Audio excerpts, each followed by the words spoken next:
रामानुजाय नमः। जय श्रीमन्नारायण। उत्थायोत्थाय बोद्धव्यं महद्भयमुपस्थितं मरणव्याधिशोकानां किमद्य निपतिष्यति।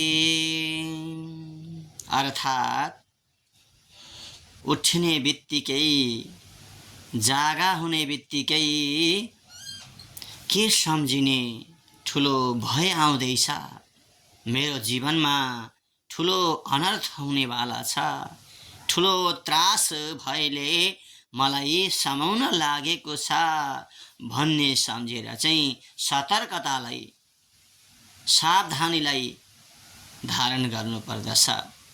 कस्तो खालको भय भन्दाखेरि मरण, कति बेला यो जीवन सकिने हो, कति बेला मृत्युले जकर्ने हो, मृत्युले समाउने हो, मृत्युको मुखमा फस्ने हो, पर्ने हो, त्यो भयलाई, कति बेला यो शरीरलाई रोगले ग्रसित बनाउने हो, आदि व्याधिले कति बेला जकर्ने हो, त्यो डरलाई,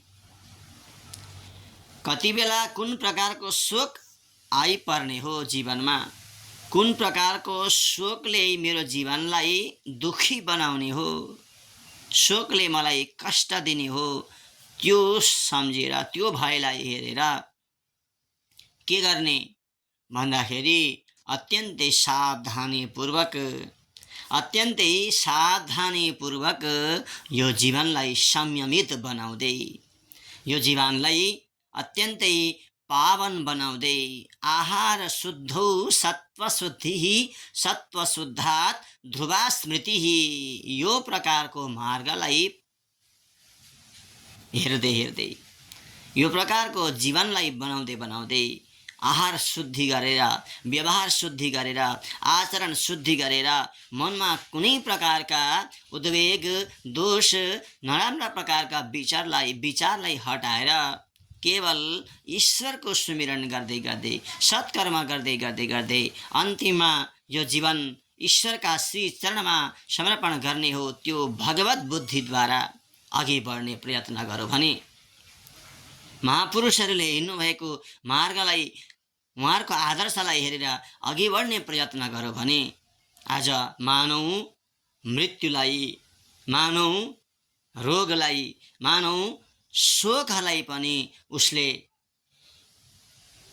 अतिथि झैं स्वागत गरेर, उनीहरूलाई पनि अतिथि झैं स्वागत गरेर ऊ अत्यन्तै निर्भयतालाई प्राप्त गर्न सक्दछ। अत्यन्तै निर्भयतालाई प्राप्त गरेर त्यस्ता अभय प्रदान गर्ने त्यस्ता श्रीमन्नारायण भगवानका श्री चरणारविन्द, श्रीमन्नारायण भगवानको दिव्य लोकलाई उसले अन्तिममा प्राप्त गर्न सक्दछ। जय श्रीमन्नारायण।